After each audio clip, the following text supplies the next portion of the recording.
I went ahead and picked up the upcoming Yeezy 700 Bright Blue from Flight Club. In this video, I want to let you guys know everything there is to know about this shoe, show you the one new feature that Adidas changed with this Yeezy 700, and let you know my thoughts about buying from Flight Club at the end of this video.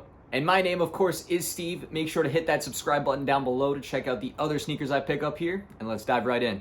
So this sneaker, as far as Yeezys go, is actually exactly what you'd think it would be. Think of it as the sun colorway, just maybe a distant cousin or relative, where this shoe is just blue, where the sun is yellow. Both the sun and this bright blue colorway took some hints from the original Wave Runner colorway. You can check that out here. A lot of the construction on the toe box and of course just the design and silhouette really look similar to the Wave Runner, but of course this shoe here encompasses the new bright blue color on all of the upper. It has a slightly kind of off-white shade for the laces in the sneaker. They only come with one pair of laces. The inner is all blue. You can check out the blue insole. You can check out the size tag for the numbers and information on the sneaker as well. The shoe is going to be just as comfortable as any other Yeezy 700, which in my opinion is really comfortable. I like a lot of Yeezys in terms of comfort, and the 700 is a really good one. In my opinion, it does fit a little small, so I do recommend going up a half size to get a little bit better of a fit. In terms of the pricing on these, it's been rumored that they could be down to that $240 price point that the Suns retailed at. I've seen Yeezy Mafia mention a few different things, and the release date did get pushed back until next week,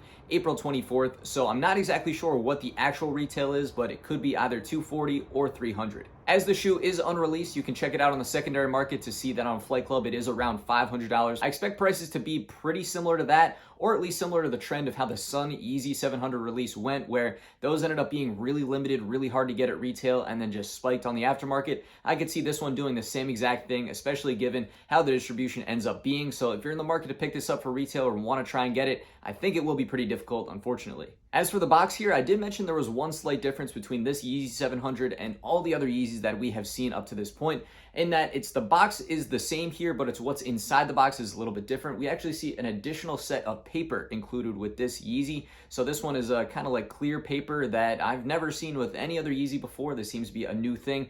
Yeezy and Kanye seem to do slight changes here and there with different models, so maybe this one's just for the bright blues. Maybe it's something we'll continue to see in the future. Not really sure, but I did want to mention to you guys. And then as far as buying from Flight Club, people always ask me about that. People ask me where to buy sneakers. You know, is Flight Club legit? Is StockX legit? All these different questions. Flight Club is 100% legit and authentic. They provide great service. I pick up a bunch of shoes from them, and these ones in particular did not let me down. Got to me super quick and have no worries about authenticity at all. This is a really cool shoe. Really glad I was able to pick it up through Flight Club, so no qualms there. As far as the shoe goes in itself, it is obviously pretty similar to the Sun, and I do like the blue on this shoe a little bit better, so these get a little bit of a higher rating in my book. I think this is a solid 8 out of 10. Just depends on if you like the colors on the shoe. If you're a fan of blue and orange, this might be really good for you. Let me know what you guys think in the comments down below. I want to thank you guys for stopping by. Be sure to hit that subscribe button, and I'll catch you guys again real soon.